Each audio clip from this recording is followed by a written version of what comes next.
Hello and welcome to the Daily Facts video. These are new videos which are going to be posted every day, giving you little fun facts and information on gardening items. So I hope you enjoy them and make sure that you come back every day to see each day's daily fact.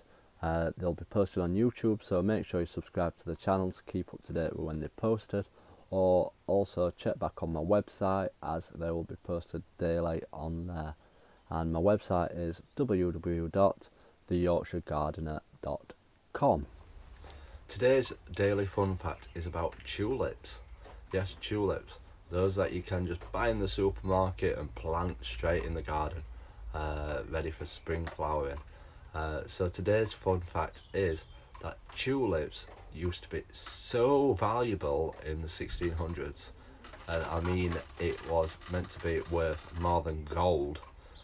For a tulip bulb, that in fact it actually caused the crash of the Dutch economy back in the 1600s, and it's unbelievable how much, obviously they're worth a few pounds today, but to be worth more than gold, if you'd have got tulip bulbs, everybody would be around pinching them, I imagine.